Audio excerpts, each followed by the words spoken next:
नमस्कार, आप देख रहे हैं न्यूज़ वन इंडिया। मैं हूं आपके साथ पंकज यादव। करते हैं बुलेटिन की शुरुआत, जहां पर झांसी अग्निकांड में झुलसे बच्चों की मौत से जुड़ा ये पूरा मामला कमिश्नर बिमल कुमार दुबे ने शासन को भेजी है रिपोर्ट। कमिश्नर की रिपोर्ट में नहीं आई किसी पर जांच की आज, जहां पर रिपोर्ट में कहा गया प्लग स्पार्किंग से लगी है आग और पहली जांच में किसी की जिम्मेदारी नहीं हुई है तय। 11 नवजातों की मौत पर जवाबदेही अब तक नहीं हुई है तय। अग्निकांड की घटना पर अभी तक नहीं हुई है एफआईआर। वहीं 18 बेड वाले एसएनसीयू वार्ड में भी भर्ती थे 49 बच्चे, जहां पर देर रात मेडिकल कॉलेज ने जारी किया बच्चों का आंकड़ा। 32 बच्चों का चल रहा इलाज, 6 बच्चे परिजनों को सौंपे गए, 11 की हो चुकी है मौत। तो बड़ी खबर आपको बता रहे, झांसी से जुड़ी ये बड़ी खबर, जहां पर मेडिकल कॉलेज में भीषण आग लगी थी और इस आग में 10 बच्चों की मौत हो चुकी थी जलकर। लेकिन ऐसे में खबर ये भी निकलकर सामने आई कि 11 बच्चों की मौत हुई है और कमिश्नर बिमल कुमार दुबे ने शासन को अपनी रिपोर्ट भेजी है।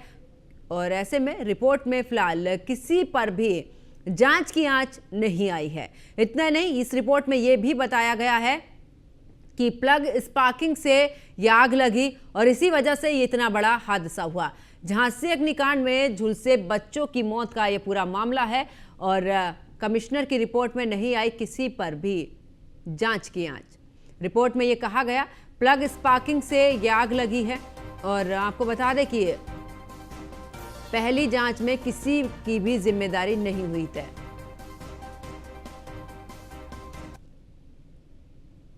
और ज्यादा जानकारी के लिए हमारे संवाददाता मोहसिन खान हमारे साथ में लाइव जुड़ चुके हैं। मोहसिन, जिस रिपोर्ट का इंतजार हो रहा था वो रिपोर्ट भी अब सामने आ चुकी है और इस रिपोर्ट में किसी पर भी जांच की आंच नहीं।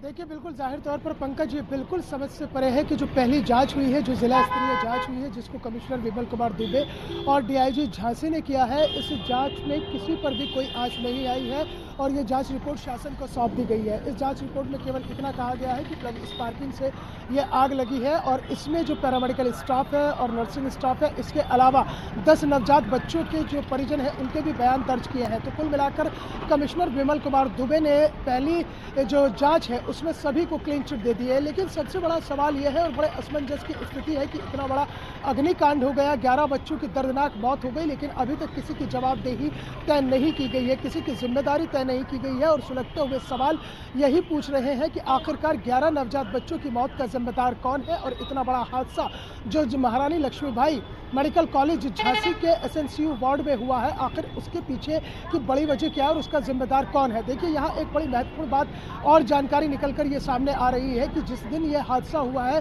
शुक्रवार में रात तकरीबन 10:30 बजे के करीब, उससे पहले भी शाम में तकरीबन 5 बजे के आसपास भी इस तरह से शॉर्ट सर्किट हुआ था, चिंगारी उठी थी, लेकिन उसको किसी ने गंभीरता से नहीं लिया। ना ही पैरामेडिकल स्टाफ ने गंभीरता से लिया और ना ही मेडिकल कॉलेज प्रशासन ने उसको गंभीरता से लिया। अगर मेडिकल कॉलेज प्रशासन जो शुक्रवार शाम में 5 बजे के करीब आग लगी थी, अगर उसको गंभीरता से लिया होता, जो हल्की से चिंगारी उठी थी, तो शायद इतना बड़ा हादसा ना होता। लेकिन यह हादसा दर हादसा होता चला गया और कमिश्नर की जांच रिपोर्ट में आया कि प्लग स्पार्किंग से ये आग लगी है। लेकिन जानकारी जो है और जो सूत्रों के मुताबिक तमाम चीज़ें निकल कर आ रही है वो यही है कि जो लाइफ सपोर्ट वहाँ पर उपकरण लगे हुए थे, यानी कि जो 18 बेड वाला जो एसएनसीयू वार्ड था, उसमें 49 बच्चों को भर्ती किया गया था। यानी कि एक आंकड़े के मुताबिक अगर देखते हैं तो एक बेड पर 5 से 6 बच्चों को भर्ती किया गया था और उसी के लिए जो है सबसे ज़्यादा जो है वो लाइफ सपोर्ट उपकरण वहाँ पर लगाए गए थे, उनकी संख्या बढ़ाई गई थी, ऑक्सीजन कंसंट्रेटर की संख्या बढ़ाई गई थी।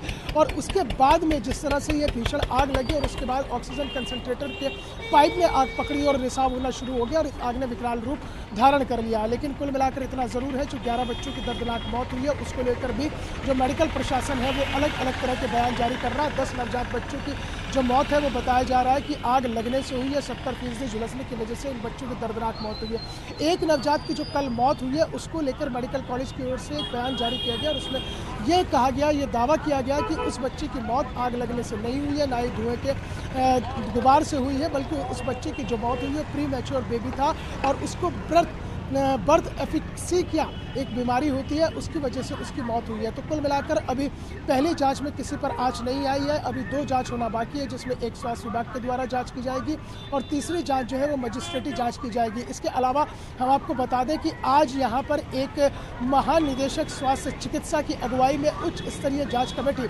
आज झांसी पहुँच रही है और उसमें 3 सदस्य उसमें शामिल हैं, जिसमें महानिदेशक स्वास्थ्य चिकित्सा है और निदेशक विद्युत है और इसके अलावा महानिदेशक अग्निशमन की ओर से एक अधिकारी को नामित किया गया है कि यानी कि 3 उच्च स्तरीय जांच कमेटी आज झांसी पहुंच रही है और वो यहां पर पहुंचने के बाद 3 बिंदुओं पर जांच करेगी। आग लगने के कारण क्या थे, इसके अलावा किस किस की लापरवाही थी, कैसे ये लापरवाही हुई, कैसे ये बड़ी आग लगी और भविष्य में इस तरह की घटना की पुनरावृत्ति ना हो, इन तमाम बिंदुओं पर यह उच्च स्तरीय जाँच कमेटी आज जाँच करेगी और 7 दिन के भीतर इसको शासन को अपनी रिपोर्ट सौंपना है। अब देखना यही होगा। लेकिन मोहसिन, रिपोर्ट में ये सब कुछ सामने आया है, लेकिन सच ये भी है जब ग्राउंड जीरो पर हमारी टीम वहां पर पहुंची तो जो फायर सिस्टम वो मेंटेनेंस नहीं थे। ठीक है, अगर आग इस तरीके से भी लगी है तो उसको समय पर बुझाया जा सकता था। अगर आपके पास में पुख्ता इंतजाम होता तब आप आग पर काबू पाते। इस तरीके से धड़ल्ले से आपने पूरे तरीके से सिस्टम को बनाया हुआ है और जो फायर सिस्टम है वो 1 साल पहले एक्सपायर हो चुका है, कोई मेंटेनेंस का काम नहीं है, तो ये भी एक बड़ी लापरवाही है। क्या इसके खिलाफ कार्रवाई नहीं होनी चाहिए? बिल्कुल जाहिर तौर पर पंकज, न्यूज़ 1 इंडिया लगातार यही सवाल पूछ रहा है कि जो महारानी लक्ष्मीबाई मेडिकल कॉलेज प्रशासन है उसने जिस तरह से इक्विपमेंट और फायर सेफ्टी के इंतजाम किए जाने थे, उस इंतजाम के मामले में मेडिकल कॉलेज पूरी तरह से फेल नजर आया है। हमने ग्राउंड जीरो से जो एसएनसीयू वार्ड है उसके बाहर जो पाउडर सिलेंडर रखे हुए थे जिनकी कैपेसिटी केवल 9 किलोग्राम की थी, उनकी एक्सपायरी डेट 2020 की थी। 4 साल बीत गए, 2024 चल रहा है, 2020 में वो एक्सपायर हो गए थे। वो 2 सिलेंडर वहाँ पर रखे थे और जब न्यूज़ 1 इंडिया ने इसका खुलासा किया तो उसके बाद में आनन फानन में मेडिकल कॉलेज के जो प्रिंसिपल है डॉक्टर एस एन सेंगर वो वहाँ पर पहुँचते हैं और पहुँचने के बाद में उन सिलेंडर को वहाँ से गायब कर दिया जाता है और 6 सिलेंडर वहाँ पर रख दिए जाते हैं, जिनमें से 4 की कैपेसिटी केवल 5 से 6 किलोग्राम की थी और 2 की कैपेसिटी 9 किलोग्राम की थी। आप सोचिए एसएनसीयू वार्ड जो इतना महत्वपूर्ण है, जहाँ पर नवजात बच्चों को रखा गया था, वहाँ केवल 6 पाउडर सिलेंडर, वो भी छोटे छोटे, यानी कि ऊँट के मुँह में जीरा साबित हुआ। दूसरा जो फायर इंक्विस्टेशन होता है, यानी कि जहाँ से जो पंप सेट एक पानी का होता है उसमें पाइप लगा होता है, अगर इस तरह की भीषण आग लगती है तो पानी से उसे बुझाया जा सके, वो 4 साल पहले एक्सपायर हो गया था। अब भले ही जो है मेडिकल कॉलेज प्रशासन जो है इस पर सफाई दे रहा हो, जिला प्रशासन इसमें मेडिकल कॉलेज प्रशासन के जो बचाव में भले ही क्यों ना उतर रहा हो, लेकिन जो सच्चाई है वो छिप नहीं सकती, जो हकीकत है वो छिप नहीं सकती है। फायर इक्विपमेंट का फेलियर बिल्कुल साफ तौर पर नजर आया, एक बड़ी लापरवाही मेडिकल कॉलेज प्रशासन की है। और इसमें सबसे महत्वपूर्ण यह भी है कि जो फरवरी 2024 में मेडिकल कॉलेज प्रशासन में जो ऑडिट हुआ था, उस ऑडिट होने के बाद इसमें तमाम खामियां पाई गई थी और उन खामियों को दूर करने के लिए मेडिकल कॉलेज प्रशासन को कहा गया था। इसमें अब दावा किया जा रहा है और इस तरह की खबरें भी आ रही हैं कि मेडिकल कॉलेज प्रशासन ने 1 करोड़ रुपए का प्रस्ताव बनाकर जो है वो शासन को भेजा था। शासन से फौरी तौर पर 46 लाख रुपए मिल भी गए थे, लेकिन उसका इस्तेमाल केवल और केवल विद्युत जो लाइन है, यानी कि बिजली की जो सप्लाई है या बिजली के जो काम है उनके नाम पर उनका बंदर बाट कर दिया गया, जबकि जो सबसे महत्वपूर्ण था, जो फायर सेफ्टी का काम था, जो फायर इक्विपमेंट का काम था, जो फायर सेफ्टी अलार्म का काम था, उस काम को नहीं किया गया। यानी कि जो महत्वपूर्ण चीज़ थी उसे दरकिनार कर दिया गया और 46 लाख रुपए बिजली की सप्लाई और बिजली के कामों में लगाने के नाम पर खर्च कर दिए गए। तो ये तमाम सवालात हैं जो मेडिकल कॉलेज प्रशासन के सामने खड़े हुए हैं और मेडिकल कॉलेज प्रशासन का जो रवैया है वो पूरी तरह से गैर जिम्मेदाराना है। कहीं जिम्मेदारी कोई तय करने के लिए तैयार नहीं है, कोई सही बात बताने के लिए तैयार नहीं है, लेकिन इतना जरूर है कि इस पूरे के पूरे मामले में महारानी लक्ष्मीबाई मेडिकल कॉलेज प्रशासन बिल्कुल, और मोहसिन फायर अलार्म नहीं बजा है। हाँ बिल्कुल, फायर अलार्म नहीं बजा है। क्या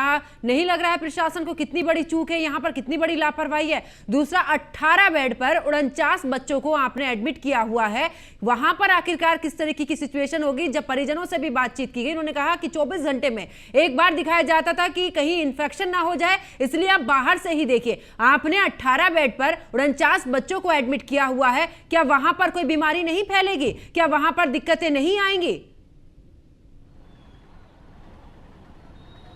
सवाल तो यही है पंकज, सवाल यही है कि आपने परिजनों को तो नवजात बच्चों से दूर कर दिया ये कहकर कि इन्फेक्शन फैल जाएगा, लेकिन आपने 18 बेड पर 49 बच्चों को भर्ती कर दिया, एक बेड पर 4 से 5 बच्चों को लिटा दिया। तो क्या तब इन्फेक्शन होने की संभावना नहीं थी? क्या तब इन्फेक्शन नहीं बढ़ता? क्या उस वक्त इन्फेक्शन नहीं बढ़ता कि जब आप पूरे गैर जिम्मेदाराना तरीके से उन बच्चों का इलाज कर रहे थे? आपने जो इसके एसएनसीयू वार्ड के 2 पार्ट है, जो पिछला पार्ट है जो क्रिटिकल केयर यूनिट था, आपने वहाँ भी बच्चों को इस तरह से भर्ती कर दिया कि जैसे न जाने कहाँ से इन बच्चों को लेकर आया गया। और जबकि आपके पास इमरजेंसी वार्ड के जो वार्ड नंबर 5 है उसमें वेंटिलेटर की पर्याप्त सुविधा है, उसमें वेंटिलेटर ठीक ठाक है। जब बच्चों की संख्या लगातार बढ़ रही थी तो आपने क्यों उन्हें एसएनसीयू वार्ड से निकालकर इमरजेंसी के वार्ड नंबर 5 में भर्ती नहीं किया? क्यों आपने उनको वहाँ पर वेंटिलेटर सपोर्ट नहीं दिया? और दूसरी सबसे बड़ी बात पंकज ये भी है कि कल मेरी जब doctor S N Sengar principal medical college प्रशासन से बात हो रही थी तो उन्होंने बड़ा गैर जिम्मेदाराना बयान दिया। उन्होंने ऐसा बयान दिया कि मुझे ऐसा लगता है कि शायद ये एक प्रिंसिपल की भाषा नहीं होनी चाहिए। उन्होंने कहा कि जब मरीजों की संख्या बढ़ जाती है तो हम फर्श पर भी लिटा देते हैं, हम जमीन पर लिटाकर इलाज कर देते हैं। जरा सोचिए ये कैसा बयान है डॉक्टर एस एन सेंगर का। जब तो मोहसिन, जिस तरीके से बजट आता है, नहीं जिस तरीके से बजट आता है, या उस तरीके से सुविधाएं मुहैया नहीं कराई जा रही, या फिर उस तरीके से बजट आपको नहीं मिल पा रहा है जो कि इस दौरान सरकार की तरफ से बजट पेश किया जाता है, उनको दिया जाता है। अगर नहीं दिया जाता है तो आप शिकायत क्यों नहीं करते हैं? क्यों ऐसे मरीजों के साथ में खिलवाड़ आपकी तरफ से किया जा रहा है?